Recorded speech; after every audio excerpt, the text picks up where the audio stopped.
Hi garden friends, welcome to the channel. I'm Era and this is Gardening on Purpose. I garden in Georgia, Zone 8A.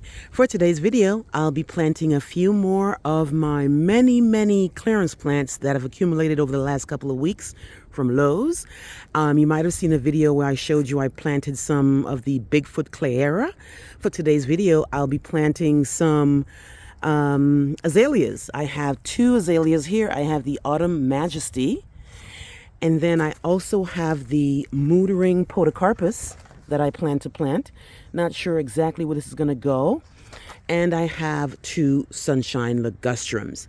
So at least I know where these guys are going to go. These azaleas, I've actually decided to remove my boxwood. This is my Korean boxwood. This is wintergreen. And if you remember, I had it in the middle of this center bed. Right? And here it is in another center bed right here. So I'm going to move all my boxwoods to the side yard, which is down there that way, and make the centerpiece of the beds a flowering shrub. Now these boxwoods do really well for me. And you know I always complain about baby jam and how baby jam seems to die on me. I've tried a bunch of times, but the wintergreen does really well. So here it is already out of the ground. And it's a part shade guy that I bought from Lowe's for clearance plants. And this has been there for quite a while. But what I'm going to do, I'm going to switch from that to these. At least I know I'm going to get flowers, and they are also evergreen. And I want them in the ground before spring comes around, because I really want to limit the amount of work that I have to do when spring finally gets here. So let me get these prepped. As per usual, I have my pine bark soil conditioner, my shovel, and let's get started. All right, so this is where the wintergreen boxwood came out of. This is the hole, and it's looking really nice. If I dig farther down, you're gonna see my clay. So let me kind of dig a little further down, and this soil has been really great for me. Here's the clay down there, guys. But it's going to be a while before the plant gets to it because of all this really good soil conditioning that I did and all this mixing that I did to help my plant. And especially a plant like Azalea that doesn't like to stay wet and struggles to get through the clay. I definitely like this little setup right here. So here's the Azalea. Let me take it out the pot. And it is not root bound at all. As you know, Azalea has fibrous roots. They're these little small roots, and they definitely don't want to keep this guy too wet. They need to breathe. It looks really good. Let's see. Now, it's in the hole, but it's too high. So let me take it. Let me kind of ruffle with this a little bit. Let's see, this falls all the way off. The fertilizer already in there from when I bought it. And I'm just going to ruffle this a little bit, take it back out the soil, and take some of the dirt out because it's a little bit much. And I have my soil. I make sure, as per usual, I make sure I have my root ball above the soil line. For azaleas, I'm going to make it 2 inches because these guys, you know, again, I say it all the time, even though I paid half price for these guys, I still don't want them to die on me and say, oh, at least it wasn't full price. A plant is a plant. If I can avoid the plant dying from a mistake that I made, then I definitely want to avoid that. Okay, so let me take that out. Let me get the plant back. Put it in the soil. Okay, this looks like we're good. Here's the soil line right here. Here's the root ball. It's pretty much 2 inches high. So I'm just going to backfill. Use the same soil I used and pat it around. Don't need my soil conditioner because it's good soil from the last time. So then make sure it's straight. I should have done that before, but it's straight. And then I kind of backfill. So that's my Autumn Majesty Encore Azalea that blooms 3 times. This will be really exciting for me because it'll bloom spring, summer, and fall. And unlike the boxwood, which is an evergreen and I love, it really doesn't do much but do boxwood stuff, which is look great. But at least I'm going to be able to get some beautiful purple flowers in the spring, the summer, and fall. So that's one down for the azalea. All right, guys, next up is the mootering Podocarpus. This one here is going to be between me and my neighbor on the fence line. And this area that I'm going to plant it is in a part sun area. Over here is where I have all my bloom-struck hydrangeas. I have my spring blooming azaleas here. And behind that, let me just back up. Behind where I have those spring blooming azaleas is where I'm going to put the mootering Podocarpus, which is right next to those claras that I put in the other day. Now the hole is already, the hole is already dug, and all I really have to do is kind of mix in the soil conditioner. Again, this is the pine bark, and I make this 50-50 in the holes that I dig in my yard. The clay that I just showed you where I put the azalea is red clay. Over here is like a gray clay. Now look here. So, but this one here, it's not as bad. A lot of things still grow in here, but I still like to put my soil conditioner. I do a 50-50 mix, and then I put this guy in the ground. So this is my very first my very first Podocarpus in the entire yard, and I'm liking their root system. It's not overly aggressive from what I can see. As you can see, the growers grow this in that same pine bark. You see that? This is this, but not as fine as this. This is pine bark. So when I do that, you can really see the pine bark here. So it helps when you put the plant in a medium that it recognizes before it gets hit with the Georgia clay. And I'm really not going to mess with this too much because the roots are fine, you know? I mean, not too much, but I'll still do a little bit of something. Turn it around this way. This is what the roots look like. And I'm just going to use my hand and just kind of rub it against it just so that the roots can know that they're getting ready to go into another area. So here's the hole. Some leaves fell in here. Definitely don't want any leaves in here. And I'm just going to mix this up a little bit. This is like 1.5 times the size of the actual root ball. And this is what the hole looks like in the end. Let's see if I need to dig it any deeper. I'm going to put it in. Make sure it is at least 1.5 to 2 inches above the soil line. It's a bit, no, it's not high. It's perfect because I need the drainage in the clay. So that's what it looks like in the ground. And I am just going to backfill. So I want to make sure I mix up some of this pine bark in the actual native soil over here before I put it in here. But then it's just the backfill, guys. Go around the entire root ball and backfill. And then after you're done with that, you just water it in. You see the soil line right here? And you see the root ball right there? I make sure I always see that root ball. Any weeds I see on top, I want to pull it out. I want to make sure when I'm done planting this, I can actually still see the top of the root ball.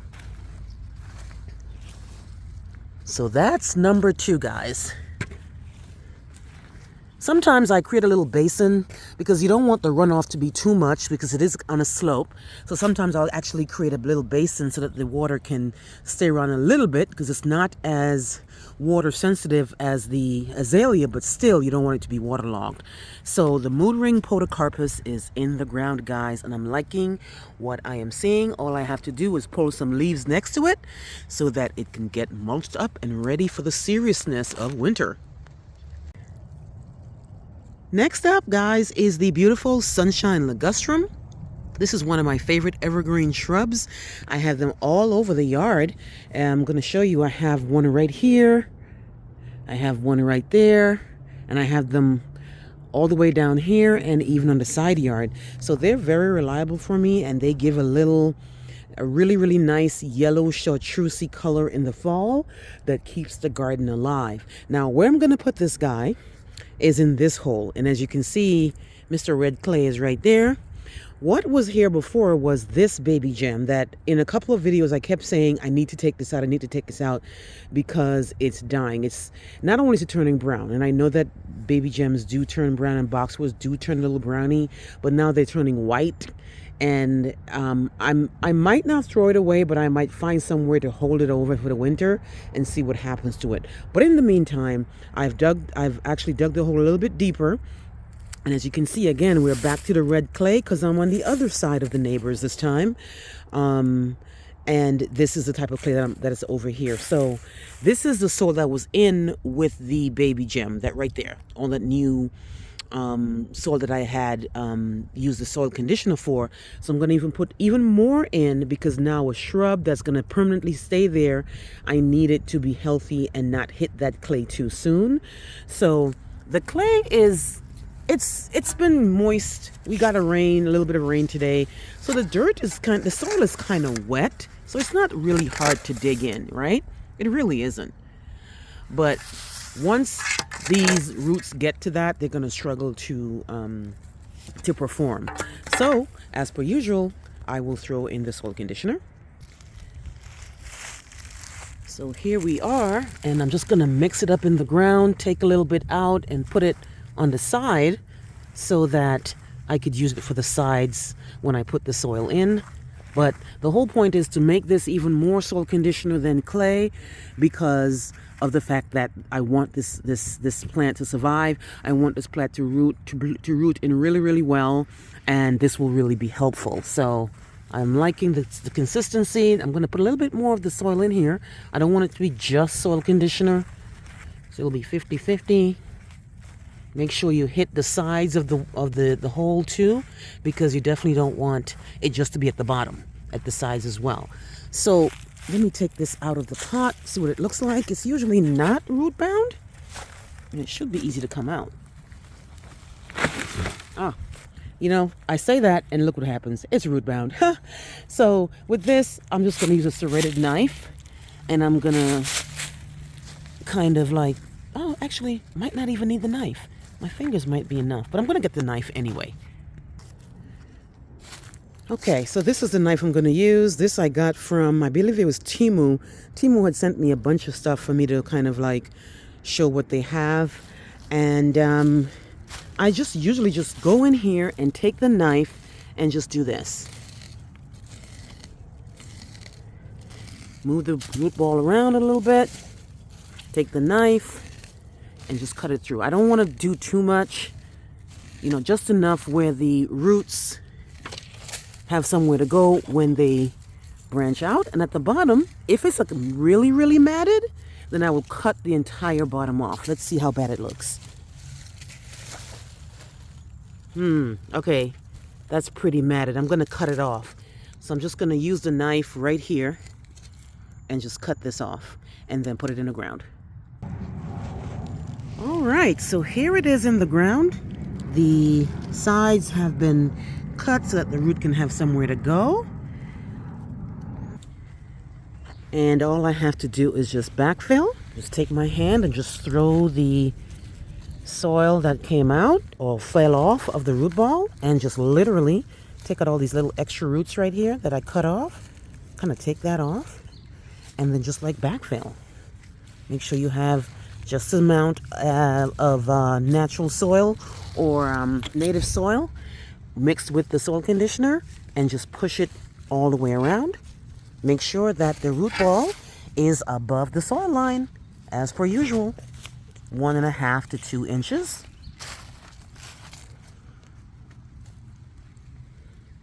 So that is the beautiful sunshine ligustrum.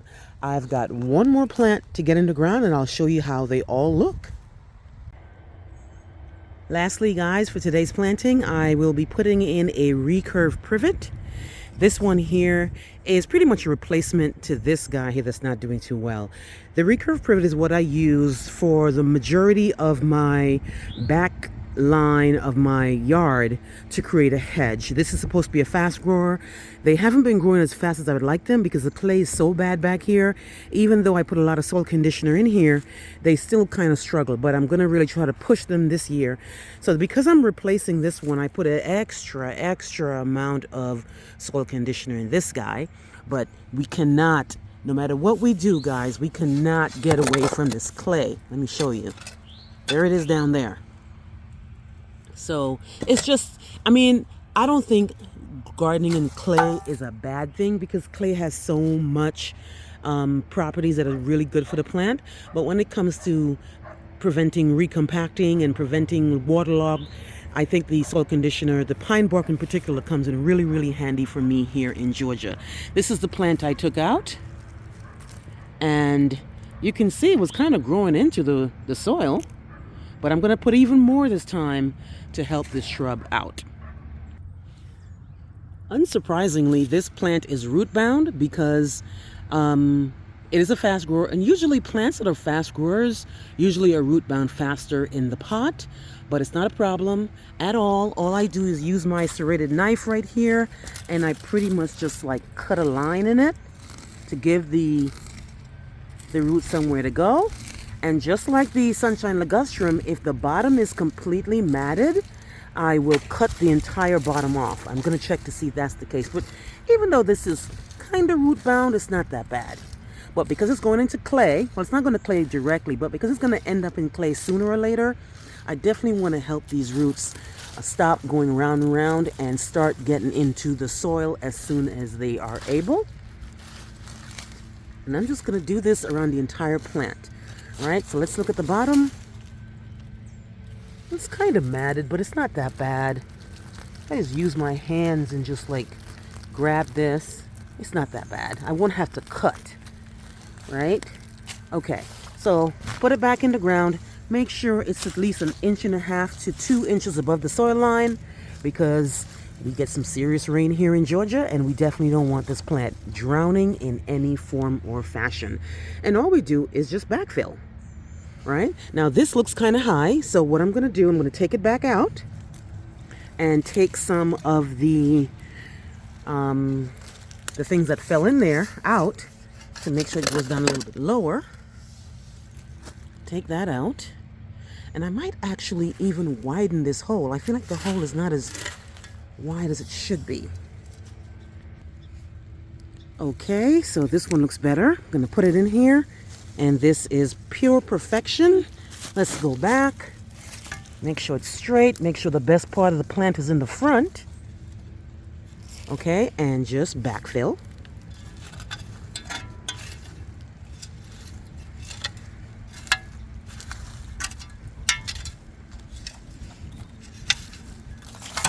Most times I like using my hands. It just moves a little faster. And then make sure the entire root ball is completely covered around, but not on top. Make sure after you're done planting, you can still see this.